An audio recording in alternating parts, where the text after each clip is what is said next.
Hi everyone, Mr. Neighbor here. We're going to talk about 13.3 energy. So energy, this thing we hear so much about, using your energy up. Energy is really, in the physics sense, defined by work.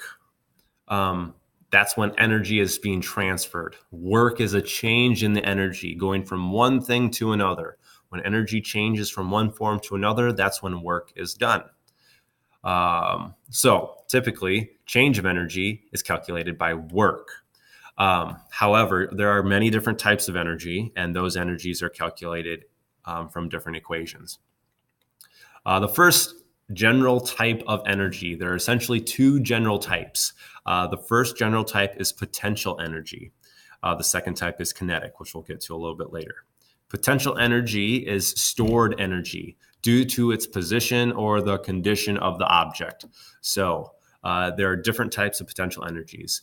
Gravitational potential energy is what we'll use most. That's the ability of an object to fall. Elastic potential energy is the ability to stretch or bounce. Chemical potential energy is the ability to react. Electrical potential energy is the ability to transfer charges, and nuclear potential energy is the ability to radioactively decay. So potential energy, we talk a lot about when you have something in the air, it has potential energy. And then when you let go, it becomes kinetic. So potential energy decreases as you get closer to the ground. All right. So let's look at a few examples. The tennis ball has a mass of 0.3 kilograms. If the tennis player holds the ball above the ground at a height of 2.0 meters to serve, what is the gravitational potential energy? So I didn't give you the equation yet, so we are going to come back to this. All right, second form of energy is kinetic energy. This is the energy that a particle or object has because of its motion. It's in motion. So movement kinetic energy, it's something that is moving through space that has kinetic energy, the most common that we're going to be dealing with. There's also thermal or heat kinetic energy. That is the vibration of particles. Notice the vibration is the movement part. Radiant or light kinetic energy, that's a wave in motion, the light particles in motion. Sound kinetic energy, that's when particles are bumping into each other. Electrical kinetic energy is the flow of electrons as electricity flows. And nuclear kinetic energy is when some subatomic particles break apart from the atom. So notice some of these were also in the potential energy category. So objects can have potential and kinetic energy. A lot of the times they'll have some of both, and that energy is transferred. So know that that's okay. In this example, this is the point when the ball finally has kinetic energy. It's being stored here, finally moving here. So I want to jump down really quick to this slide right here. These two formulas calculate the two basic types of potential energy we're going to be dealing with. Potential energy we symbolize with a capital U, and then we subscript it with whatever type of energy we're dealing with. So this is gravitational potential energy. Here is the potential energy part. Here is the gravity part.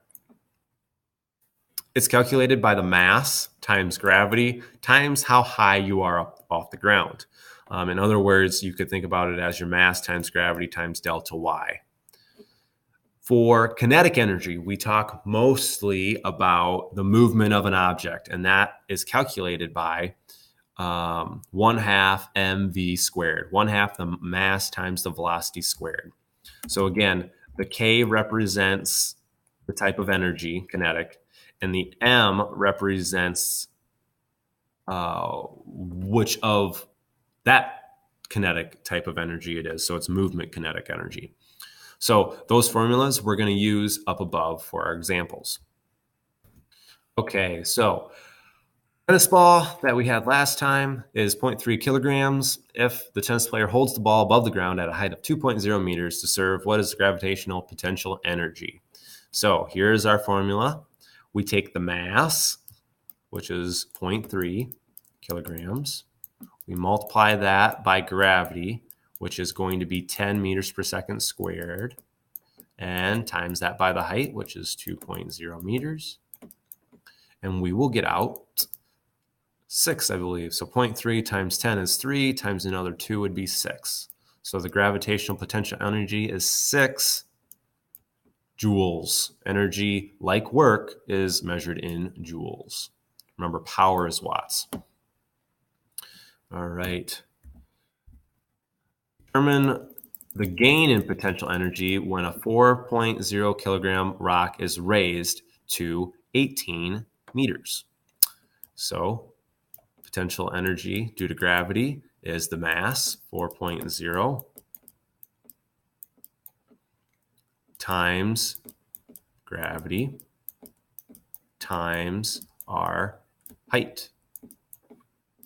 So notice it's talking about a change. So technically what we are doing is we're looking for the change in the gravitational potential energy. So that would be the initial gravitational potential energy, or sorry, the final, which we're finding right now, minus the initial. But the initial is when it was on the ground. So that means there is no height. So this is really 0. So we're taking whatever we're going to find minus 0, but it's not going to change anything. So I need to take 4 times 10, which is 40, and times that by 18. Will be 720 joules of energy. So that's how much energy was gained by raising that object up. It gained energy. Here we have an owl that has a mass of 4 kilograms. It dives to catch a mouse, losing 800 joules of its gravitational potential energy. What was the starting height of the owl in meters? So gravitational potential energy is equal to mass times g times h. We know that it lost 800 joules. And if it's going down to catch the mouse on the earth, that means it lost that. It went from 800 to 0. So the potential energy that it had was 800 joules. The mass that it is 4 kilograms. Gravity is 10 meters per second squared. That is not changing. And we're looking for the height. So we're just going to solve for h. 4 times 10 is 40. 800 divided by 40 would be 20. So h equals 20 meters. And significant figures would require us to put a 0.0 there as well. So that was the initial height of the owl before it dove down to catch the mouse. In the next video, we'll do calculations with kinetic energy.